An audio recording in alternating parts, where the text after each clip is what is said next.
Fire and Fury may be the apt title of a gossipy tell-all about the Trump administration. And it's certainly an accurate moniker for the kind of senselessly bare-knuckle tactics the president prefers when it comes to deporting illegal immigrants or facing off against perceived enemies of America like the mainstream media, North Korea's little rocket man, or the Islamic Republic of Iran.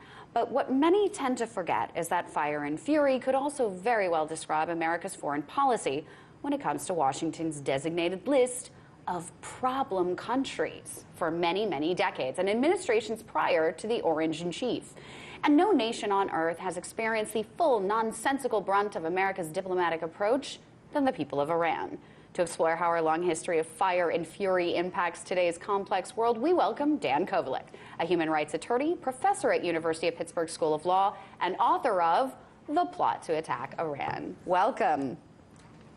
Thank you for having me. Always a pleasure having you on, Dan. And I want to start, man, I feel like, you know, the title of your book and this later, I feel like this has been coming for a long time. I mean, the U.S. stance on Iran has you know, has been basically pretty hostile and become a trademark of kind of Donald Trump's Republican Party. But how does it actually compare to the US-Iranian relationship historically? I mean, is the kind of aggression and interference, you know, really all that new when you look at the U.S.'s relationship with Iran? Well, no. And in fact, that's one thing I try to emphasize in my book. If you go back to 1953, and the Iranians remember this very well, the CIA's very first coup d'etat was in Iran. The CIA overthrew the democratically elected prime minister of Iran, Mohammad Mossadegh, and installed the Shah of Iran, a king.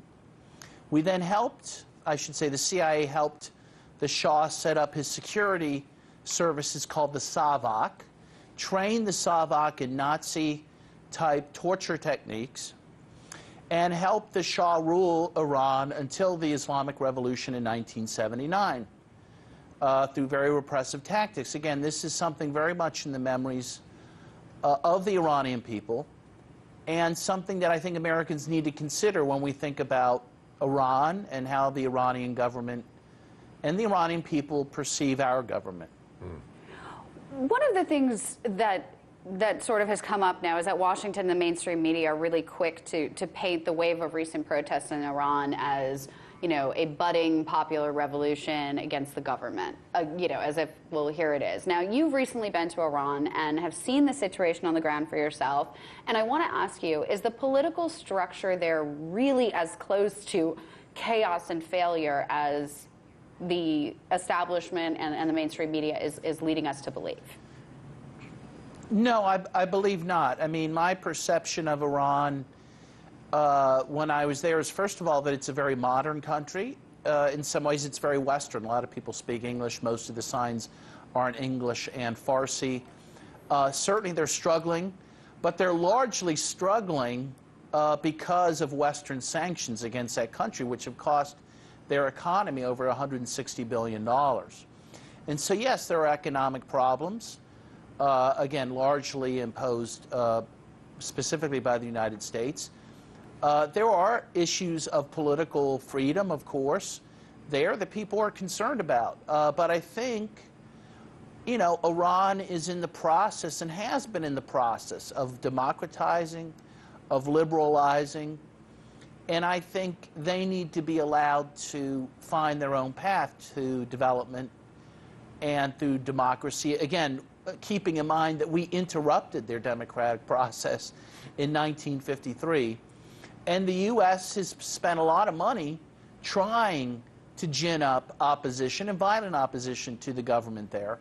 And that has to be kept in mind also when looking at these protests. Most definitely. You know, it's interesting. The political establishment here has been, you know, pushing hard in recent years to tie Iran's government, the world's predominant Shia Muslim power, to various Sunni Muslim terrorist networks such as like Al-Qaeda and ISIS, a relationship that would seem pretty unnatural to say the least. Is there any truth to this axis of power concept, or is it an attempt to harden public opinion against Iran and really, you know, go in part and parcel to this plot that you talk about as the title of your book? Well, you raise a great point. I mean, the truth is that Iran is and has been a mortal enemy of terrorist groups like Al-Qaeda, ISIS. People might not remember this, but right after 9/11, Iran helped the United States in its operations in Afghanistan against the Taliban and against Al-Qaeda. And George Bush even recognized this. I mean, he acknowledged that they were very critical to our operations because, again, they're natural enemies of these, extremist Sunni terrorist groups like Al-Qaeda and ISIS. But then George Bush thanked them by declaring them as part of this axis of evil, even though at the time Iran thought they were going to get a better diplomatic deal after helping us after 9/11. And by the way, the supreme leader of Iran right after 9/11 condemned the 9/11 attacks. In many ways, Iran is a natural friend of the United States in the war against terror, and yet we have shunned them time and again, and instead opted to be friends with countries like Saudi Arabia, which in fact support Al-Qaeda and ISIS. And that leads me to my second question, is that, over the last 2 decades, since 9/11, we have the publicly available intelligence absolutely reveals many more ties between anti-U.S. terrorist groups, or anti-U.S. terrorist groups and Saudi Arabia, not Iran. Yet one is considered to be among America's top allies. The other is treated like a mortal enemy. And in that same way, it feels a lot like when it was Saddam made 9/11 happen, and somehow now we're still playing that same game as Iran made all this happen. It was Iran, with no evidence and no real answer to that.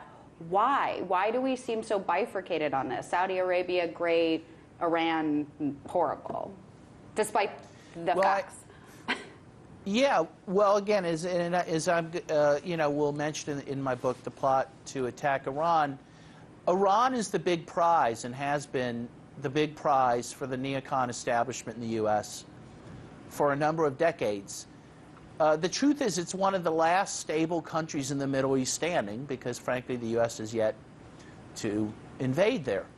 That I believe, and it's quite frightening to me, that there are powerful members of the U.S. establishment who want to entirely remake the Middle East. Iran is in their way. Of course, Iran has oil, which has always been of interest to the United States. And what is sad is the U.S. has shown a willingness itself to aid and abet terrorist groups like ISIS in order to weaken Iran.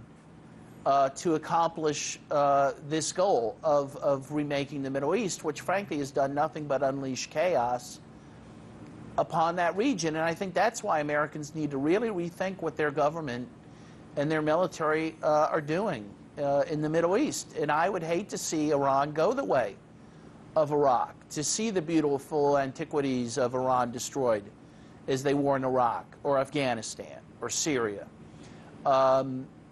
I think people need to step back and call on their government to refrain from such a conflict against that country. I couldn't agree with you more. Even after the disasters we've seen unfold in Iraq, Libya, and in Syria, after U.S. attempts to bring about regime change, people still seem to be taking to this idea of invading Iran, I think, almost too lightly.